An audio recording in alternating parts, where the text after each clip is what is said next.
Bonjour, nous sommes l'atelier scientifique de Vilgénis.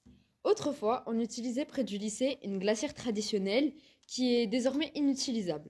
C'est cette glacière qui nous a inspiré notre projet, en faire une maquette. Au Moyen Âge, les glacières étaient des structures semi-ensevelies qui permettaient de garder de la glace récupérée en hiver pour conserver les aliments en été. Notre projet consiste donc à réaliser des maquettes de glacières sur ce modèle. Pour savoir si notre glacière est représentatif de la réalité, on peut regarder son nombre de biotes que l'on peut calculer grâce à cette formule bi est égal à HL divisé par K. Ce nombre n'a pas d'unité, ce qui fait qu'on peut comparer le nombre de biotes de notre maquette avec celui d'une vraie glacière. Si ces deux valeurs sont assez proches, alors cela signifie que notre maquette est représentative. Pour réaliser notre maquette, nous avons fait des recherches pour déterminer ses matériaux et ses dimensions.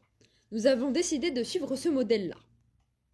On a fait les murs avec du grillage et on a utilisé de la paille et du calcaire comme isolant. Lors de la première version, on a d'abord découpé deux morceaux de grillage, un de 50 sur 70 cm, l'autre sur 50 sur 90 cm, que l'on a reliés avec des fils de fer pour faire les murs de la glacière. On a ensuite rempli plusieurs sachets zip avec du calcaire et du grès pour les placer entre les deux morceaux de grillage. Cependant, le résultat n'était pas satisfaisant. Le contenu du sachet se regroupait dans le fond, ce qui rendait les murs trop épais.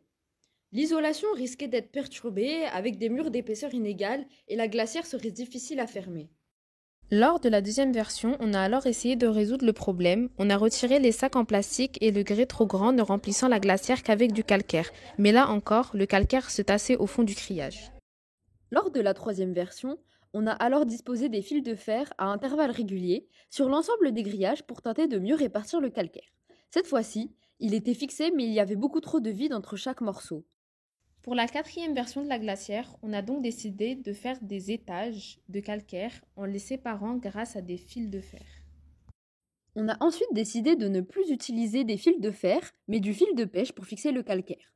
On a accroché le fil de pêche à une aiguille pour faire plus facilement des points de couture à travers les grillages et former ainsi les étages de calcaire.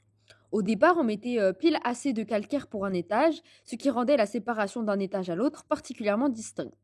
On a alors décidé de mettre plus de calcaire pour qu'il y en ait là où on passe l'aiguille et que la délimitation soit moins visible.